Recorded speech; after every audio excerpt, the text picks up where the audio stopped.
What's going on, people? So I'm trying to make an effort in keeping a bit more consistent over here on YouTube. Time's running a little bit thin on me this week, so I thought I would just drop you a quick video going through my Instagram feed and some of my favourite pictures that I've taken over the years. So rather than seeing something on a caption, I wanted to give you a bit more context in what I was thinking at the time when I took the photo and a bit more of the story behind it, hence the name Insta Stories.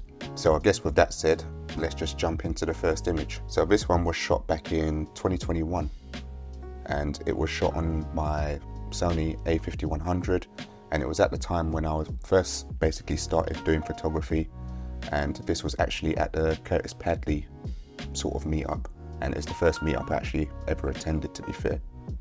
Actually, I'm lying, I think it was the second one. I think Optical Wonder done one a couple of weeks beforehand, but Curtis decided to put one on. It was a nice meetup. He's actually got a video on the day from when this shot was actually taken, to be fair.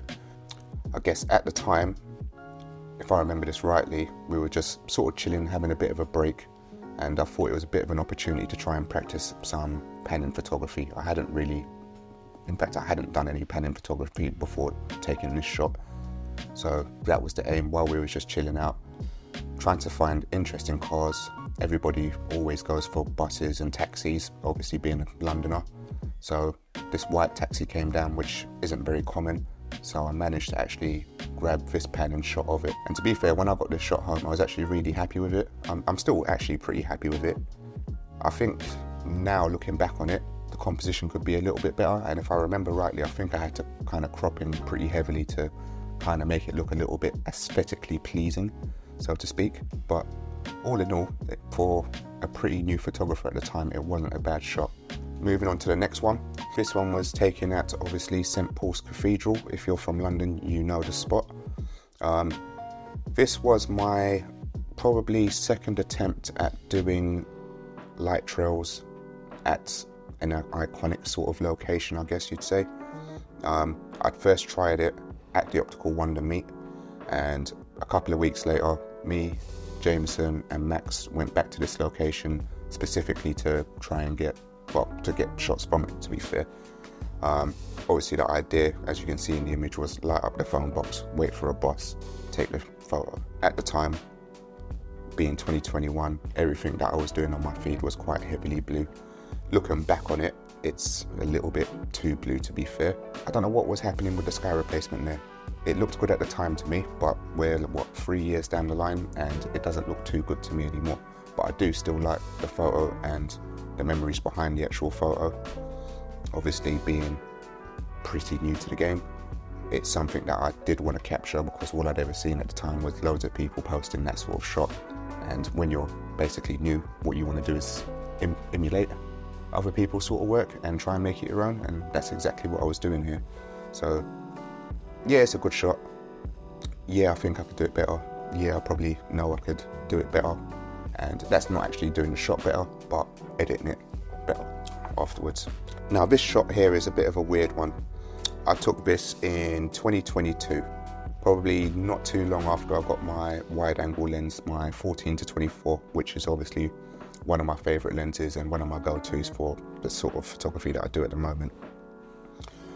We went to a hotel, I believe it is. This is shot at an entrance to a hotel.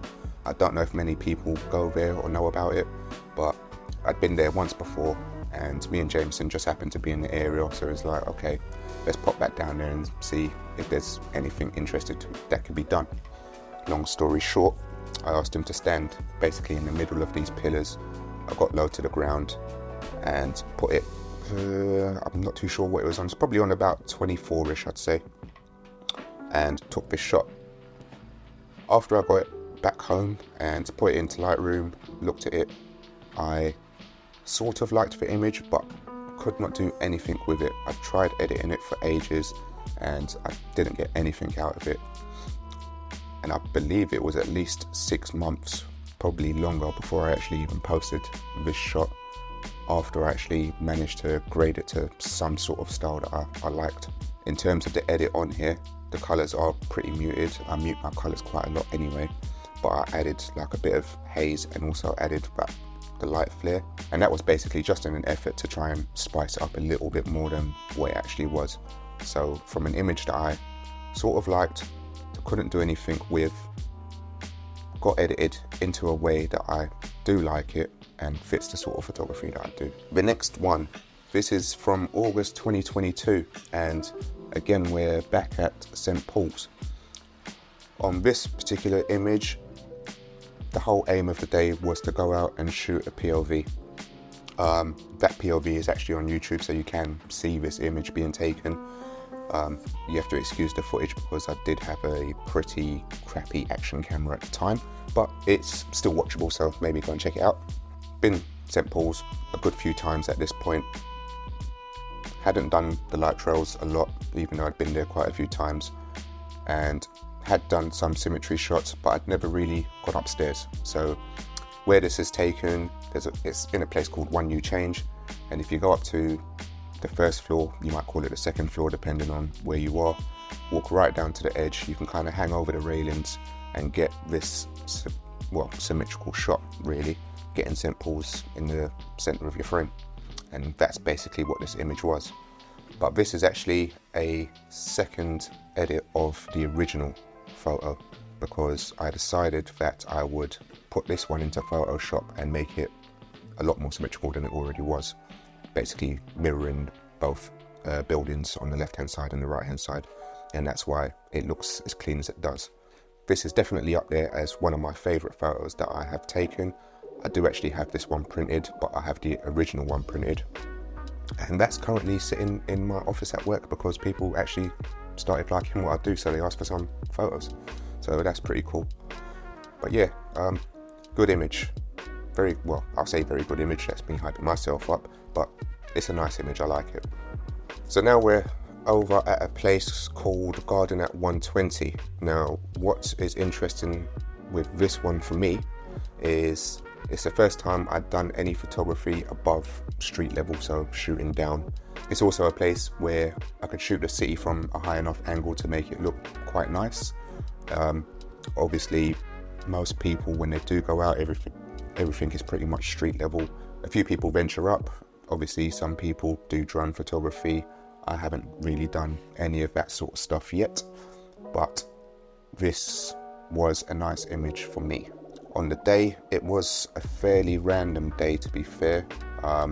Walking around, doing some casual shots. I was actually meant to be doing a product shot for a light company that I was with at the time, which was pretty interesting in itself because it was very, very early into what I was doing. Although this image was taken pretty early when I started photography, it wasn't actually posted until 2023. And it's like the other one that we just showed. This is actually the second version of this, because the first one, the edit was alright, but it wasn't great, and basically my skills within Photoshop improved so I could clean up a lot of reflections and stuff that was basically going on in the image. And I think I've done a little bit with the sky in this one as well, if I remember rightly.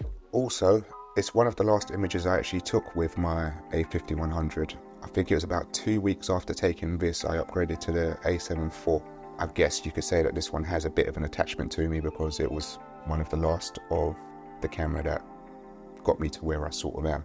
Long and short of it, it's an image that I like and I still hold near and dear to me.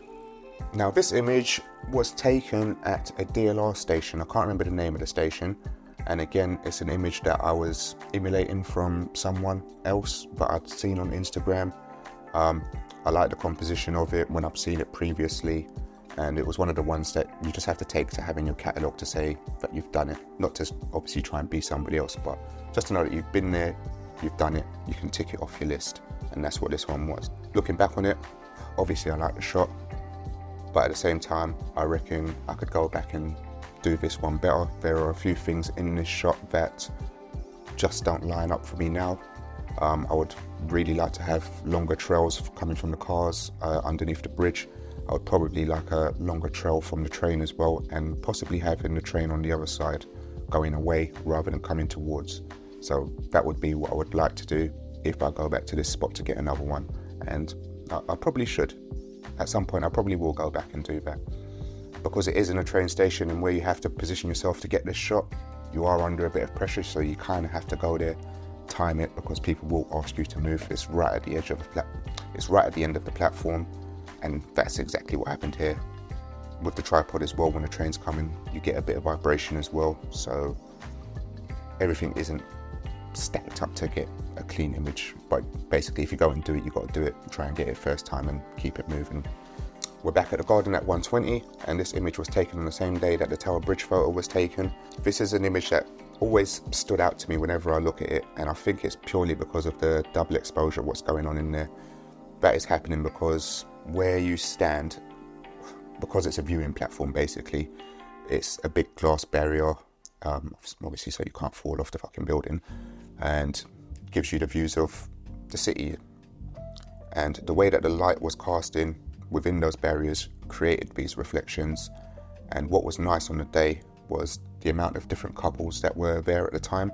So the couple, well, you can see the couple on the left, they're basically hugging, and you get the view of the Shard and the colouring and the lighting from the sunset. Everything just sort of married up nicely with it.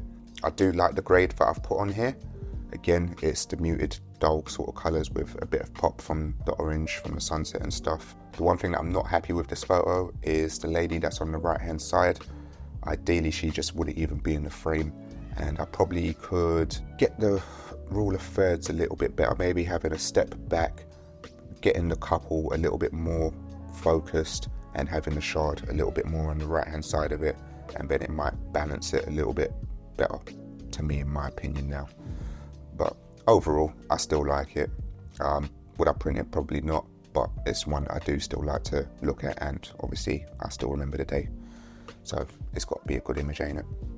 And the last one, this was shot back in March 2022. This was over at the South Bank. Me and a group of people was out shooting.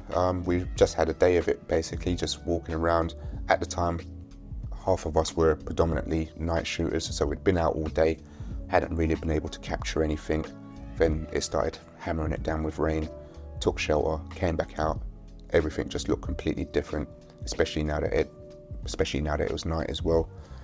And this couple was obviously at a fish and chip shop thing, ordering some food.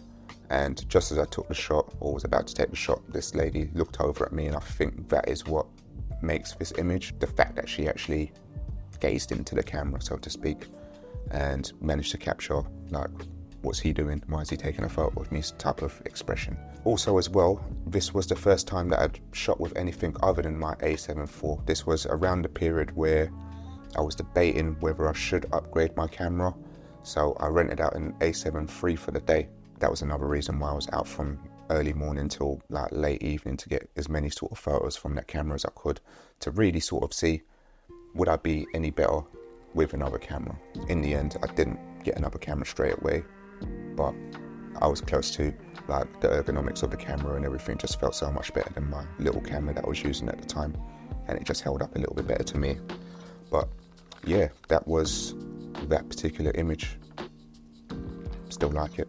And it's actually been quite nice going back through some of these old photos and seeing kind of how things started and how things change and look over the years. I guess that's the end of that.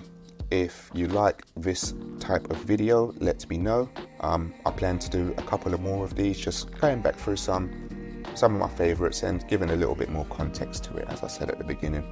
But yeah, I guess the only thing left to say is thanks for watching, and until the next time, peace. Now I can make some dinner.